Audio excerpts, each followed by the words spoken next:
자, 안녕하십니까. 오토다이리 오정훈입니다. 프랑스에서 온 소형 SUV 오늘 시승을 해볼까 합니다. 시트로엥 UC3 에어크로스 SUV, 이름이 좀 길죠. 프랑스에서, 아니 유럽에서 큰 인기를 얻고 있는 시트로엥의 대표적인 SUV라고 합니다. 1.5 블루 HDI 엔진의 6단 자동 변속기 조합으로 120마력의 힘을 내는데요.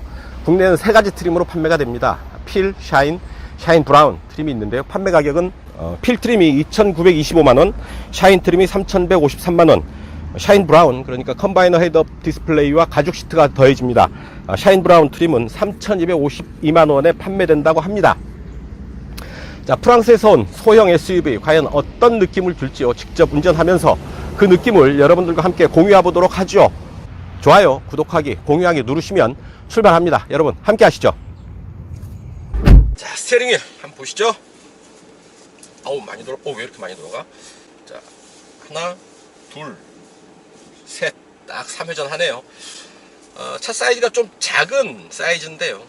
좀 그 부드러운 조향을 기대할 수 있지 않을까 싶은데요.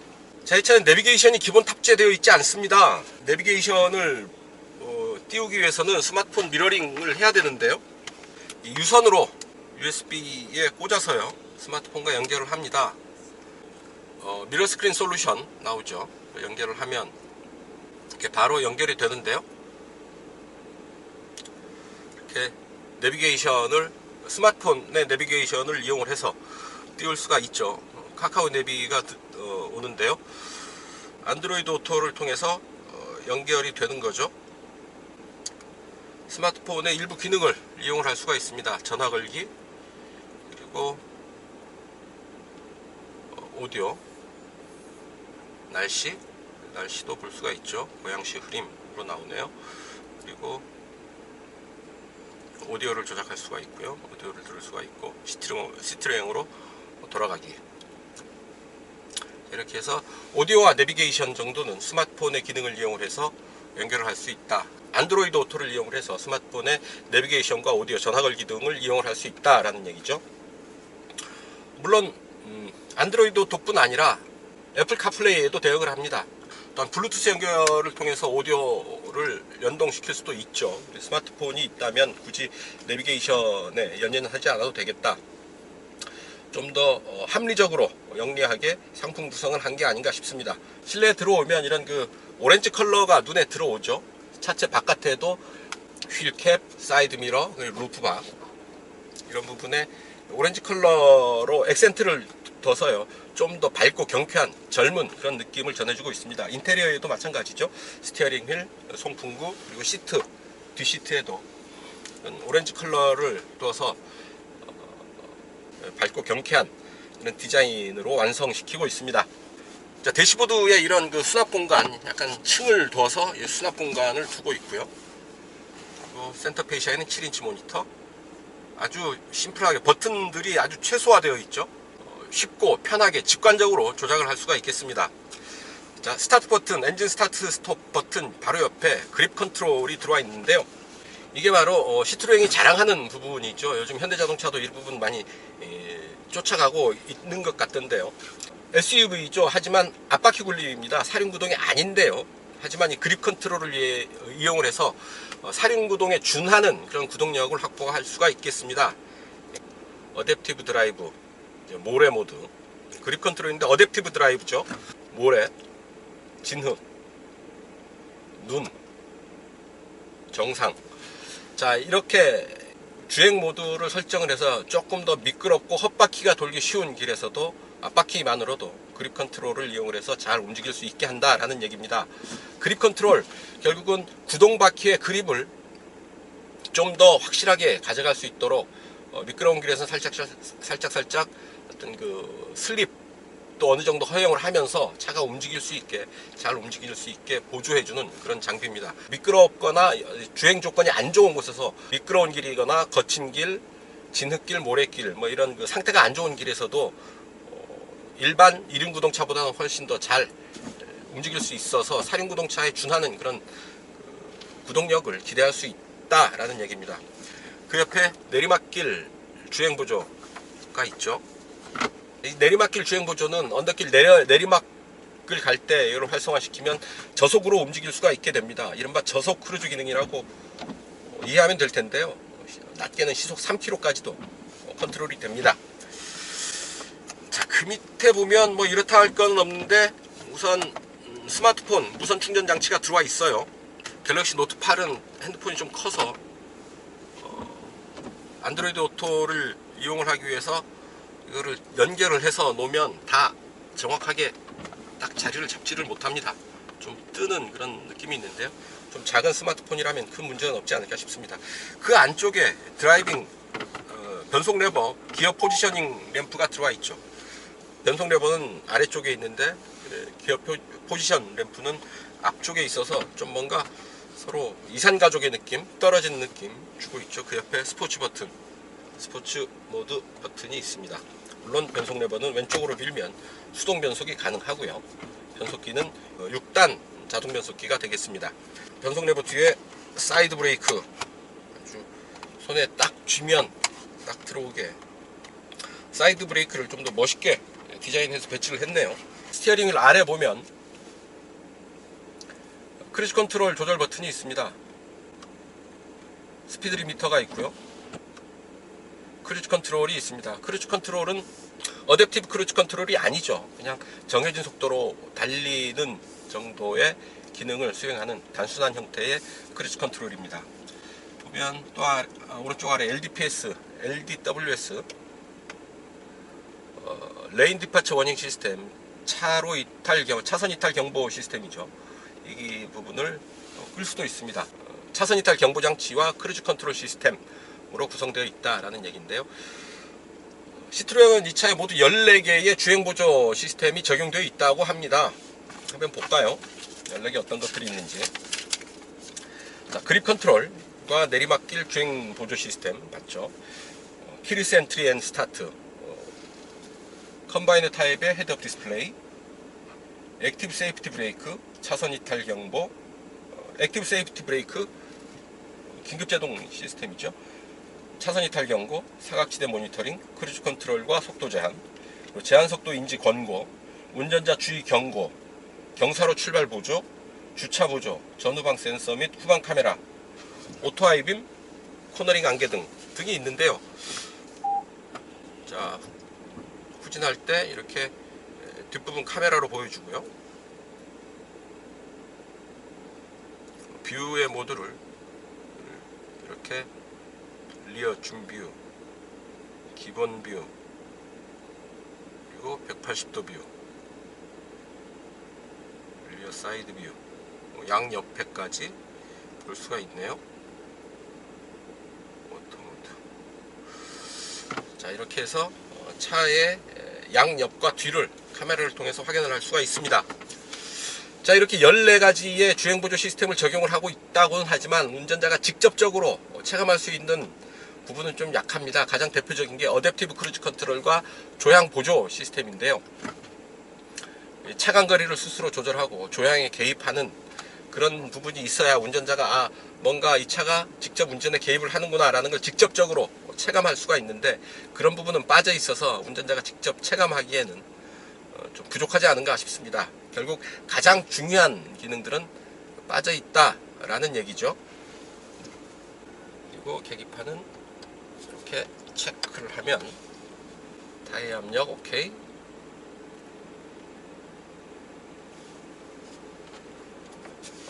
서비스 체크, 서비스 기간 체크, 그리고 요소수 2400km 이상 더 갈 수 있다라는 요소수 안내까지 나와서 결함이 없습니다. 나오죠. 1.5 블루 HDI 엔진을 적용을 해서요, 선택적 환응 촉매 시스템, 그리고 디젤 미립자 필터를 적용을 해서 질소산화물 그리고 미세먼지의 상당 부분 90% 이상을 걸러낸다는 게 시트로행의 얘기입니다. 유로6보다 더 강화된 그 배기가스 인증 프로그램이죠. WLTP 프로그램을 만족시키는 그런 배기가스 시스템입니다. WLTP 기존 유로6보다 훨씬 더 강화된 배기가스 인증 프로그램인데요. 배출가스의 총량은 같습니다. 킬로미터당 배출되는 이산화탄소, 미세먼지 이런 부분 배출가스의 총량은 같은데요. 테스트 기간을 거의 2배로 늘렸습니다. 유로6가 1시간 동안 배출하는 배기가스의 총량 기준이라고 한다면 WLTP 기준은 그 배기가스 총량은 그대로인데 2시간 가까이로 테스트 기간을 늘린 거죠. 결과적으로는 훨씬 더 가혹한 배기가스 인증 시스템이라고 볼 수 있는데, 그런 배기가스 인증 시스템을 이 차가 만족시키고 있다. 그만큼 환경에 주는 부담을 크게 줄였다라는 얘기입니다. 자, 팔걸이도 있고요. 시트는 직물 시트를 적용을 했네요. 샤인 브라운 트림에는 직물 시트가 가죽 시트로 바뀌고요. 이 앞에 컴바이너 타입의 헤드업 디스플레이가 들어오게 됩니다. 자, 운전석에 앉아봤는데요. 자, 이제 제일 시트를 낮춘 포지션입니다. 상당히 시트를 제일 낮췄음에도 불구하고 상당히 시야가 탁 트이고요. 자, 보십시오. 자, 어깨 선에 거의 어깨보다 좀 밑에 이 차창 아랫라인이 들어오죠. 시트를 좀 높이면 훨씬 더 시야를 넓게 볼 수 있고 차창이 더 아래로 내려오죠. 좀 더 편한 자세, 탁 트인 시야를 만날 수가 있습니다. 시트를 제일 높이 올려볼까요? 아유, 뭐 많이 올라가죠. 거의 천장에 머리가 닿겠는데요. 키 작으신 분들도 이런 그 자기 체형에 맞게 시트 포지션을 세팅을 할 수가 있겠다라는 얘기입니다. 시트를 제일 높게 올리니까 거의 천장에 머리가 닿습니다. 훨씬 더 스티어링 휠은 아래로 이렇게 내려잡는 그런 느낌이 되고요. 어쨌든 편하게 자세를 잡으면 뭐 이 정도 되지 않을까 싶은데요. 좀 더 내려도 좋겠네요. 이렇게 편하게 자세를 잡으면 탁 트인 시야, 그리고 시야에 딱 들어오는 계기판 7인치 모니터를 통해서 주행 정보를 보면서 필요한 주행 정보를 확인하면서 또한 탁 트인 시야를 통해서 좀 더 편하게 운전을 할 수 있지 않을까 싶습니다. 이 차 소형 SUV죠. 최저 지상고 175mm를 확보하고 있습니다. 타이어를 제외하고 차체의 가장 낮은 부분까지의 거리가 지표면에서 175mm라는 얘기죠. 175mm 정도의 최저 지상고라고 한다면 그 높이만으로도 어지간한 오프로드는 충분히 기동이 가능하다라고 볼 수 있고요. 거기에 더해서 그립 컨트롤이 있어서 좀 지면 상태가 안 좋더라도 충분히 움직일 수 있는 그런 능력을 갖췄다라고 볼 수 있겠습니다. 자, 파노라마 썬루프를 적용을 하고 있습니다. 지붕을 아주 거의 전부를 썬루프로 덮고 있고요. 개폐가 가능합니다. 또 달리면서 시원한 개방감 함께 즐길 수 있지 않을까 싶습니다. 자, 이제 뒤로 가시죠. 네, 뒷좌석에 앉았습니다. 제가 앉았던 그대로 두고 뒷좌석에 왔는데요. 이 시트는 약간 평소보다 뒤로 물러 앉았습니다. 제가 촬영을 위해서 카메라를 장착하고 스티어링 휠을 뒤로 빼서 앉았기 때문인데요. 어쨌든 그대로 두고 뒷좌석으로 왔습니다. 자, 헤드레스트 올리면 편하게 머리를 받쳐주네요. 이렇게 정자세를 취하면 무릎 앞으로 주먹 하나 꽉 차게 들어가죠. 약간의 시트의 뒷부분이 천으로 되어 있어서 쿠션이 많이 있습니다. 억지로 하면 주먹 하나 반 또 억지로 들어가긴 하는데, 어쨌든 주먹 하나가 여유 있게 들어가는 무릎 앞 공간을 확보를 했습니다. 차급에 비해서 소형 SUV에서 이 정도 무릎 앞 공간 괜찮은 구성이죠. 패키징을 아주 잘했다라고 얘기를 할 수가 있겠는데요. 원버튼으로 차창이 완전히 들어가네요. 완전히 수납이 되고, 올라올 때는 원버튼으로 안 됩니다. 버튼을 누르고 있는 동안만 작동을 하고요. 내려올 때는 원버튼으로 되고 그렇습니다. 햇볕 가리개가 이렇게 준비되어 있네요. 소형차에 이 정도 옵션, 이 정도 햇볕, 이런 햇볕 가리개까지 있다면 차급에 비해서는 좀 호화로운, 좀 넘치는 그런 옵션이 아닌가 싶은데, 어쨌든 이런 햇볕 가리개를 통해서 강한 바깥 햇볕에서 보호받을 수 있을 뿐 아니라 타인의 시선, 차 밖의 타인의 시선으로부터도 어느 정도 실내의 프라이버시를 보장받을 수 있는, 확보할 수 있는 그런 장점이 있겠죠. 여기에 실내등이 있고요. 그리고 이 뒷부분 커트글라스라고 하는데, 여기에 커트글라스 블라인드에도 이런 컬러 칩을 적용을 했죠. 마치 블라인드를 해놓은 것처럼 일단 그 포인트를 주는 그런 부분이겠습니다. 또한 시트를 이렇게 가로지르는 오렌지 컬러를 넣어서 어떤 자칫 단조롭기 쉬운 실내 어떤 인테리어에 포인트를 주고 있죠. 컬러 선택도 참 잘했지 싶습니다. 밝은 오렌지 컬러가 좀 더 경쾌하고 밝은 그런 느낌을 주고 있죠. 시트는 마치 공원의 벤치에 앉은 듯한 그런 느낌을 주고 있습니다. 벤치 스타일의 시트인데요. 자, 시트를 이렇게 접을 수가 있죠. 시트를 이렇게 접을 수가 있어서 시트를 이렇게 완전히 접으면 트렁크와 풀플랫이 되죠. 그래서 좀 더 실내 공간을 확장할 수도 있게 됩니다. 그리고 등받이는 이렇게 등받이 각도 조절도 되네요. 평소에는 이 정도 하고요. 좀 더 뒤로 누이면, 완전히 누이면 이 정도까지 등을 좀 더 편하게 기대해서 앉을 수가 있겠습니다. 리클라이닝까지, 등받이까지 조절이 된다라는 얘기고요. 그뿐만이 아닙니다. 이제 슬라이딩도 됩니다. 앞으로 완전히 당겨 앉으면 무릎을 완전히 시트에 푹 파묻히게 닿게는 됩니다만, 그 트렁크 공간을 좀 더 확장할 수가 있다라는 얘기고요. 시트를 뒤로 완전히 밀면 이 정도까지 뒤로 밀게 돼서 좀 더 실내 공간을 좀 더 확보할 수가 있게 되는 거죠. 필요에 따라서 뒷시트를 앞으로 혹은 뒤로 조절을 할 수가 있게 되는 겁니다. 그뿐만이 아닙니다. 조수석도 완전히 접을 수가 있는데요. 시트를 완전히, 조수석 시트를 완전히 접을 수가 있습니다. 이렇게 접게 되면 아주 긴 짐도 실을 수 있게 되는 건데요. 이렇게 아주 실내 구성을 아주 다양하게 할 수 있어서 작은 차지만 아주 쓰임새는 많지 않을까 생각이 됩니다. 자, 그리고 가운데 시트는 이렇게 접을 수가 있죠. 여기에 컵홀더 2개가 배치되어 있습니다. 팔걸이로도 사용할 수 있고, 여기 있는 컵홀더를 이용할 수도 있겠습니다. 센터 터널 손가락 높이 정도로 솟아 있는데요. 자, 앉아보면 자, 이 정도 자세가 됩니다. 어떻습니까? 머리 위로 손바닥 하나 들어가는 공간인데요. 그렇게 선루프를 열게 되면 그렇게 공간의 압박, 머리 위의 압박은 그렇게 크지 않습니다. 차창밖 풍경을 시원하게 볼 수도 있겠고요.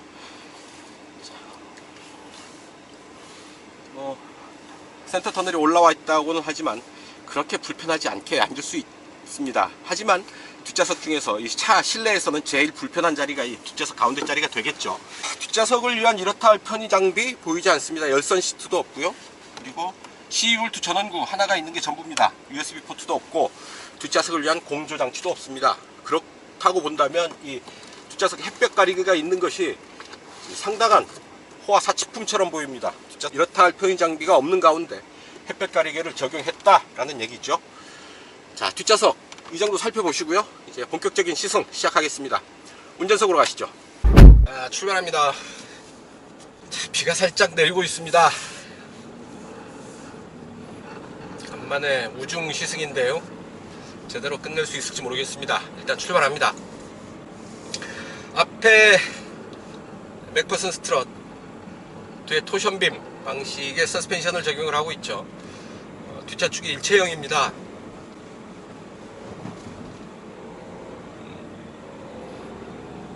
큰 흔들림 없이 과속방지턱 넘어가고 있네요. 하지만 노면의 울퉁불퉁한 노면의 굴곡 넘을 때 어느 정도 충격은 전해집니다. 1.5 디젤 엔진 블루 HDI 엔진을 적용을 하고 있죠. 블루 친환경 엔진이라는 얘기인데요. 친환경이라고 하기는 좀 어폐가 있죠. 요즘 시대가 시대인지라 디젤 엔진에 대해서는 어느 정도 선입견을 가질 수밖에 없습니다. 하지만 푸조 시트로행의 배기가스 시스템, 배기가스 정화 시스템, 선택적 환경 촉매 SCR 방식을 적용을 하고 있고요. 거기에 아까 모두에 말씀드렸다시피 WLTP 인증을 거뜬히 통과하고 있습니다. 두 가지 생각이 가능하겠죠. WLTP를 통과할 정도니까 배기가스에 대해서는 크게 걱정하지 않아도 되지 않을까 하는 생각을 하게 되고요. 혹은 그래도 디젤 엔진이다 라는 얘기죠. 디젤 엔진에 대한 여론이 요즘 썩 좋지 않죠. 어떻게 생각해야 될지는 각자의 입장에서 각자의 생각이 있을 테니까 말이죠. 제가 이렇다 저렇다 단정적으로 말씀드리지는 않겠습니다. 부드럽게 움직이고 있죠. 약간의 노면의 충격을 받을 때 어느 정도의 흔들림 느낄 수 있고요. 높이가 1650mm, 그렇게 크지 않은 사이즈지만 차체의 높이가 어느 정도 있고요. 그래서 탁 트인 시야를 확보할 수 있는 이점이 있는 대신에 아무래도 고속주행, 차체의 흔들림 이런 부분에서는 어느 정도 취약한 부분을 인정해야 되지 않을까 흔들림에 좀 약한 면이 있을 수 있지 않을까 생각을 해봅니다. 자, 노면, 그러니까 도로 이음새 부분을 지날 때 어느 정도 흔들리는 부분 느낌이 오죠. 근데 오늘 비가 어느 정도 왔습니다. 이렇게 젖을 정도로 아주 많은 비는 아니고요. 노면이 살짝 젖을 정도의 비인데요. 이런 정도, 이런 상태에서는 노면 소음이 조금 줄어드는 경향이 있습니다. 노면 어떤 미세먼지들이 씻겨 나가고, 노면에 이런 그 먼지들, 자갈들, 잔돌들, 또 자잘한 그 모래 수준의 이런 그 이물질들이 어느 정도 비에 젖어서 가라앉는 거죠. 그래서 노면에서 들어오는 잡소리들이 어느 정도 줄어드는, 없어지는 건 아니고요. 어느 정도 줄어드는 그런 경향이 있습니다. 노면이 살짝 젖을 정도의 비가 내린 날씨에는 실내가 좀 더 조용할 수 있다라는 얘기고요. 물론 더 비가 많이 와서 이제 타이어가 빗물을 치는 소리가 들릴 정도가 되면 소리는 좀 더 커지겠죠. 빗소리까지 들어올 테니까 말이죠. 날씨에 따라서, 특히 비에 따라서 노면의 NVH 수준이 조금씩 달라질 수 있다라는 점 말씀을 드립니다. 깜빡이를 켜고 차선을 넘어가면 괜찮은데요. 이렇게 신호를 넣지 않고 넘어가면 이렇게 경고음이 울리죠. 차선 이탈 경고 장치입니다. 차선을 넘을 때 너 지금 차선을 넘고 있으니까 주의해라 라는 얘기죠. 킥다운 버튼을 누르면 가속 페달이 마지막 순간에 한번 저항점이 있죠. 킥다운 버튼입니다. 그거를 마저 누르고 꾹 밟으면 이제 힘있게 가속을 이어가는데요. 120마력의 힘입니다. 그렇게 썩 강한 힘이다 라고는 볼 수 없죠. 하지만 공차 중량이 1375kg에 불과합니다. 힘이 좀 부족한 대신에 몸무게도 가볍다라는 얘기죠. 전체적인 효율 면에서 조금 유리한, 조금 부족한 힘을 보완해주는 그런 효과를 기대할 수 있고요. 일상 주행 영역에서 그렇게 힘이 부족하다라는 사실은 전혀 느끼기 힘듭니다. 필요한 힘을 충분히 보여준다라는 얘기죠. 자, 수동 변속을 위해서 변속 레버를 왼쪽으로 밀면 수동 변속이 가능하죠. 패들 시프트는 없습니다. 변속 레버를 통해서 수동 변속을 해야 되는데 위로 밀면 시프트 다운입니다. 시프트 다운이고요. 밑으로 당기면 시프트 업이 되죠. 자, 수동 변속에 이제 스포츠 모드를 누르면 스포츠 모드도 준비되어 있는데요.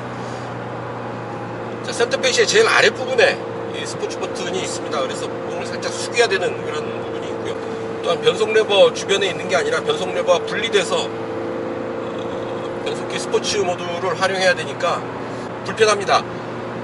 몸을 좀 숙여야 되기도 하고요. 변속 레버가 떨어져 있어서 어떤 그 직관적인 조작, 직관적인 작동을 할 때 이게 뭐지? 하는 생각을 하게 되는 거죠. 물론 인식을 하고 난 뒤에는 큰 문제가 될 거는 없겠죠. 시속 100에 맞춰봅니다. 시속 100인데요 RPM 2000 보이고 있죠. 스포츠 모드를 끕니다. 그리고 D 모드에 놓고 보면 RPM 약 1800 정도 마크하는 것 볼 수 있습니다. 6단, 5단, 4단,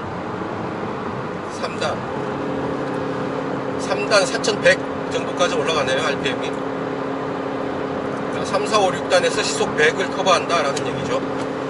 자, 시속 100에서 RPM 1800 다소 높은 감은 있는데요. 1.5L 엔진 배기량을 감안하면 그럴만 하겠다 싶습니다. 스티어링 휠은 살짝 아랫부분을 살짝 일자로 만들어 놓은 D컷 스티어링을 적용을 하고 있습니다.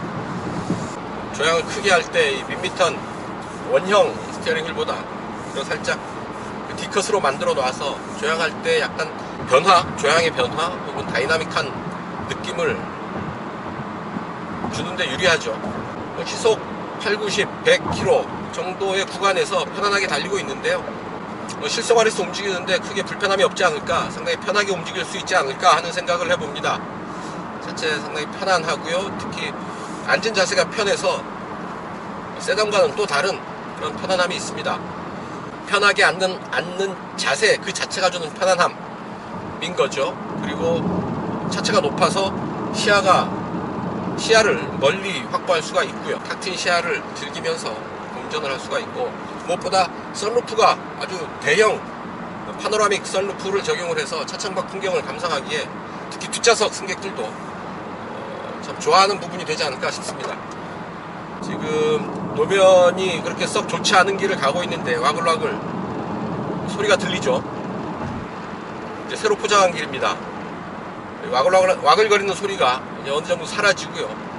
주행소음이 훨씬 더 조용해지죠. 도로 상태에 따라서 MVH 수준은 크게 달라진다라는 얘기입니다. 아무래도 도로 상태가 좋지 않은 곳에서는 와글거리는 소리가 좀 더 많이 들리는 것 같습니다. 100km 정도 속도 상당히 편안하게 잘 달리는 그런 느낌이고요. 특히 이 차 이렇게 승차감을 중시하는 중장년층이나 소득이 많은 소비자들이 타는 차는 아니라고 보이죠. 이제 막 사회생활을 시작하는 사회초년병 혹은 어린아이들을 가진 젊은 부부들이 이 차에 잘 어울리는 고객층이 아닐까 생각을 해봅니다. 이렇게 하이엔드급 승차감을 누리기보다는 어떤 공간에 주는 편안함, 공간의 효율, 또 여러가지 SUV의 어떤 그 기능성, 활용성, 활동성 이런 부분이 좀 더 강조되는 차다라는 얘기죠. 그런 부분에 충실한 차가 아닌가 싶습니다. 이제 속도를 좀 올려보겠습니다. 킥다운 버튼이 딱 걸리고요. 비도 살짝 내리고 있고, 킥다운 버튼을 좀 꽉 눌러서 가속을 좀 이어가는데요. 꾸준히 속도를 올립니다. 이렇게 아무래도 120마력의 힘이 그렇게 강한 힘을 한순간에 뽑아낼 수 있는 그런 힘은 아니죠. 하지만 가속 페달을 지그시 밟고 꾸준히 속도를 올리면 제법 빠른 속도까지 속도를 올려갑니다.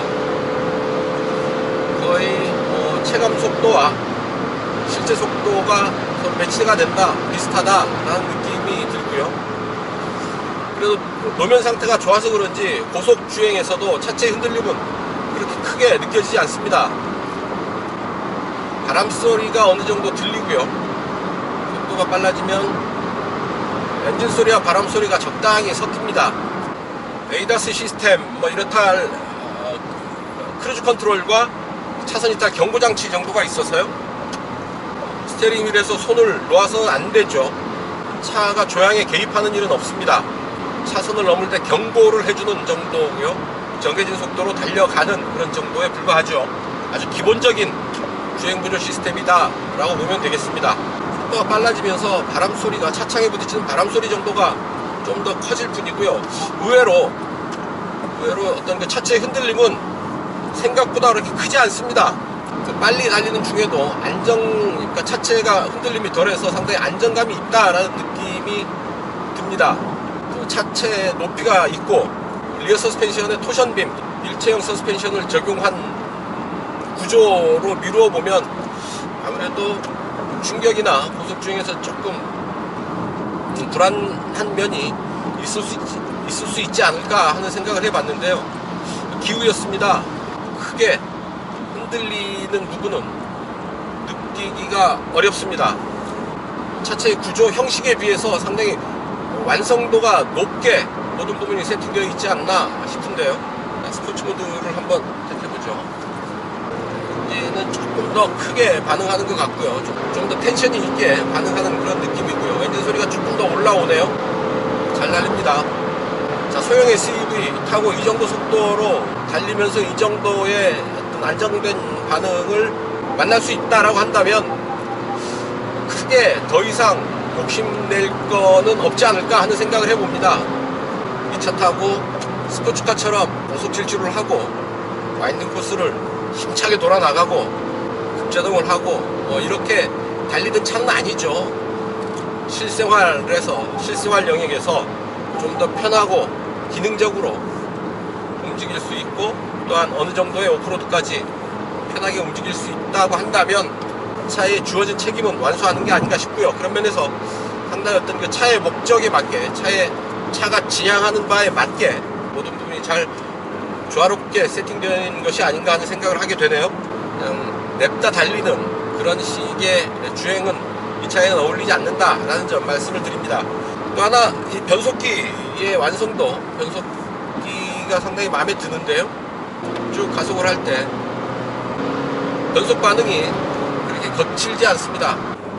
3단에서부터 쭉 올라가 보는데요. 3단에서 4단 올라가는 변속기의 반응. 자, 변속의 반응이 전혀 거칠지 않고 상당히 부드럽게 매치시켜준다 라는 얘기죠. 자, 30.6kgm의 토크를 좀 더 눈여겨봐야 될 필요가 있는데, 1750rpm에서 최대 토크가 발휘가 되죠. 그러니까 좀 더 낮은 rpm에서 차가 어느 정도 움직이기 시작하면 바로 최대 토크를 만나게 된다라는 얘기입니다. 토크가 밀고 가는 그런 반응 상당히 좋습니다. 도로가 좋아서 그런지 바람 소리 말고는 이렇다 할 주행 소음이 없습니다. 자유로 도로 포장을 새로 해 놔서요. 새 길을, 포장을 새로 한 길을 달리는데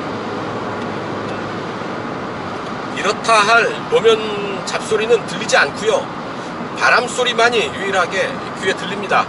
그런 면에서 볼 때 최고의 MVH 대책은 도로 포장이 아닐까 하는 생각을 해보네요. 도로가, 비가 이제 주룩주룩 내리고 있고요.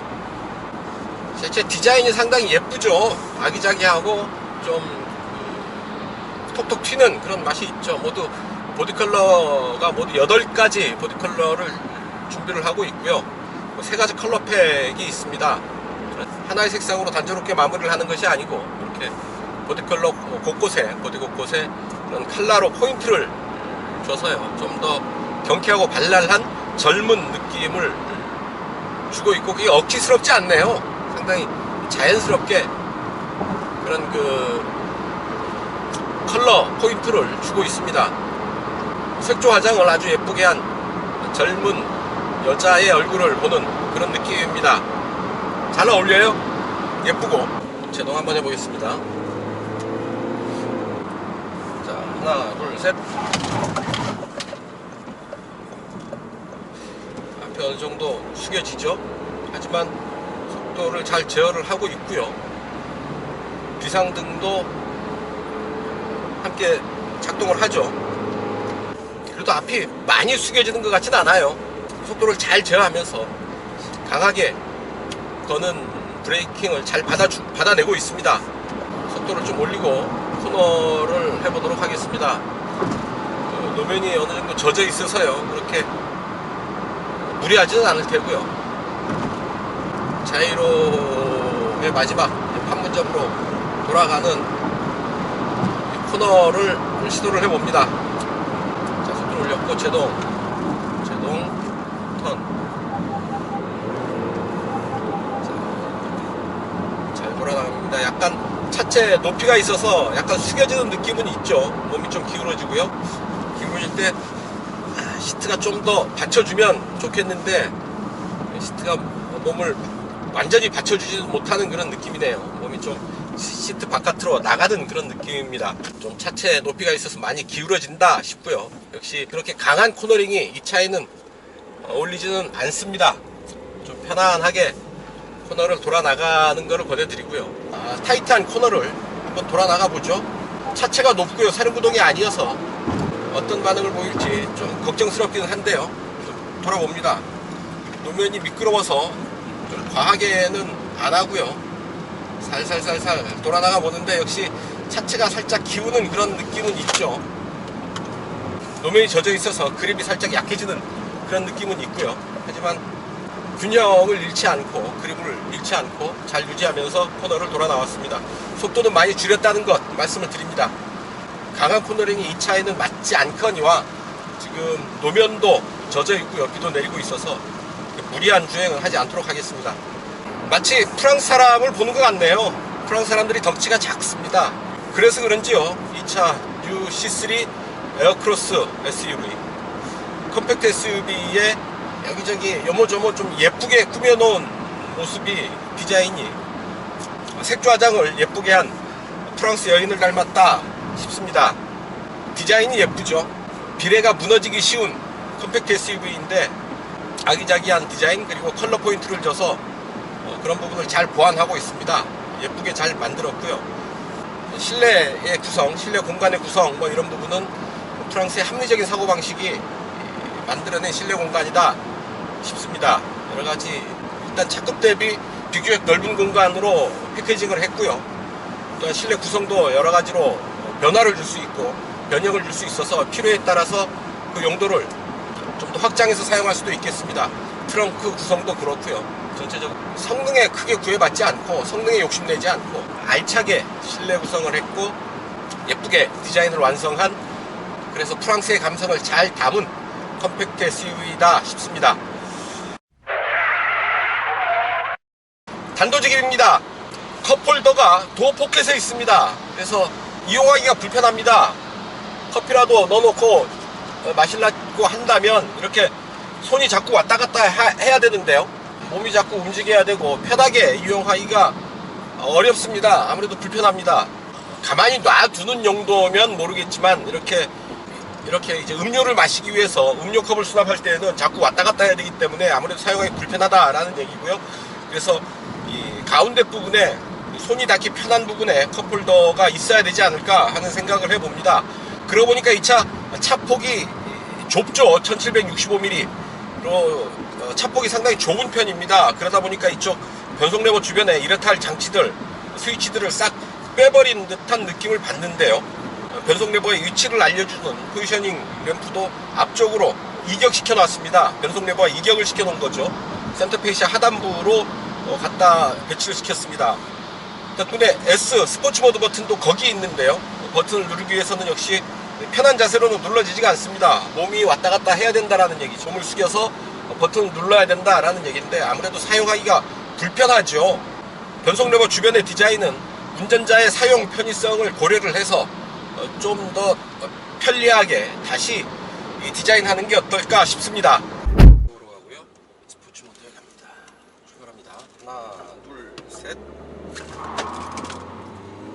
자, 슬립이 좀 일어나네요. 타이어가 출발할 때 강하게 출발을 했더니 타이어가 휠스핀을 일으킵니다. 하나, 둘, 셋.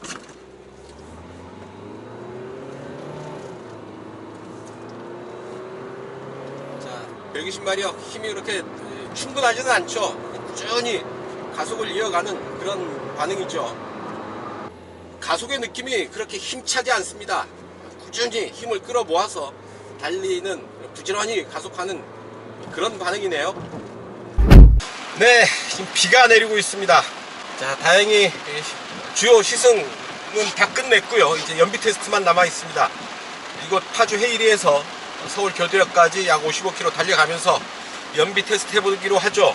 푸조 시트로행 연비에 아주 강한 메이커죠. 이 차의 공인복합 연비는 14.1km/L입니다. 2등급이죠. 트립 2를 다시 세팅하죠. 자, 세팅을 다시 하고요.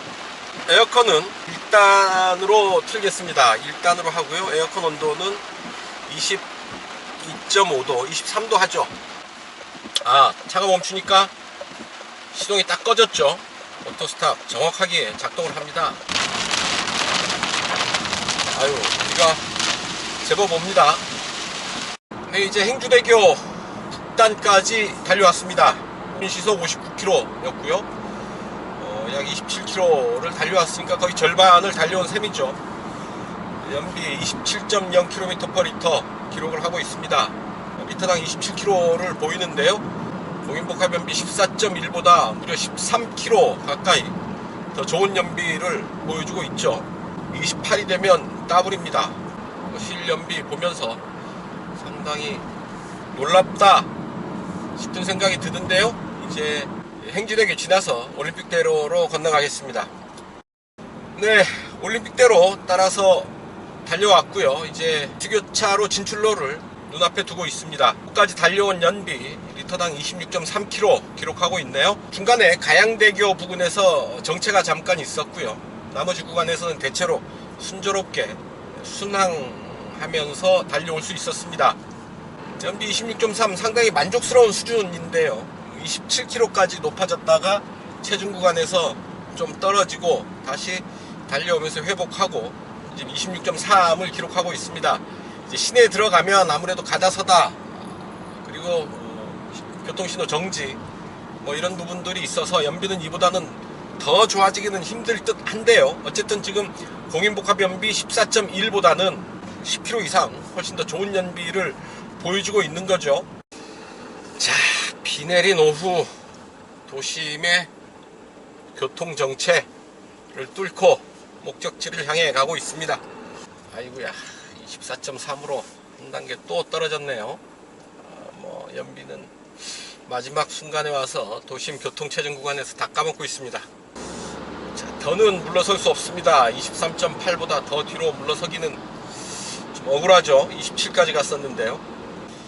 네, 교대역 목적지에 다 왔습니다. 이제 네, 신호대기로 멈춰섰습니다. 연비 23.2 기록했습니다. 5km 달려왔죠. 평균 속도 40km로 떨어졌고요. 평균 연비는 23.2로 마감을 했고요.